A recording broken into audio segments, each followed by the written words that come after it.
G'day everyone, Tom here from Restaurant and Catering, coming at you with a quick update of the type of advocacy priorities that we've got here at Restaurant and Catering, what we're fighting for every single day, and how we are working with government to make our industry more profitable and more sustainable for you. The number one issue for us at the moment is skill shortages and staff shortages. You ask any operator around the country and they will tell you that they cannot find the staff to keep their business going for the hours that they would have been prior to COVID. That could mean chefs and managers. It could mean working holiday makers. It could mean international students, or it's even a lack of homegrown Aussie talent. We just cannot find the people that we need, and it's a huge issue.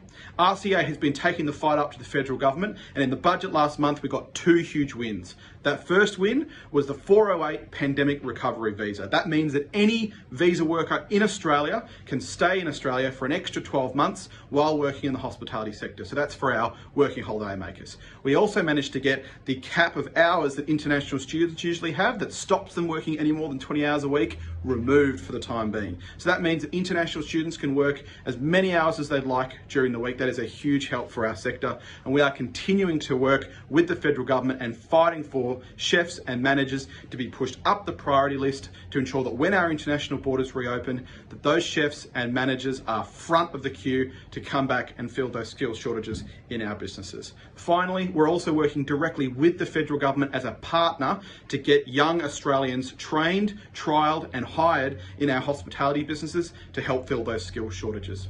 Second issue is industrial relations. We had a huge win in the Fair Work Commission last week, where the Commission President actually provisionally approved 3 changes that we've been looking for in the hospitality sector and the restaurant award today.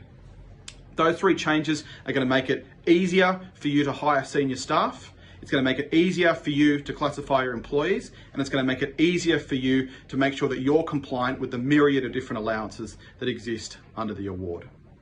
Our third issue is working with state governments around the country when they make announcements that affect our businesses, whether they are restrictions, whether they are lockdowns, or anything that might stop our businesses from running effectively, that they know and understand the type of business support that they have to provide to help our businesses get through those periods. We've seen it in Victoria.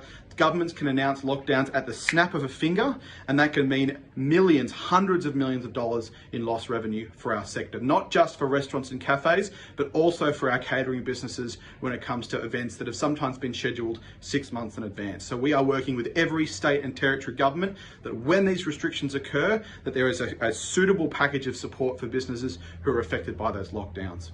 Finally, we've been working with state and territory governments across the country to make permanent temporary changes that governments have brought in to help our sector during the pandemic. These are things that make outdoor dining easier, and they're the types of things that mean that businesses like restaurants and cafes can sell takeaway liquor in small quantities. Now, these things have been trialled throughout the pandemic, and we think they are a fantastic idea that should be made permanent. And we've been making representations to state and territory governments across the country to make those changes permanent. That's it from me, everyone. I really appreciate you listening.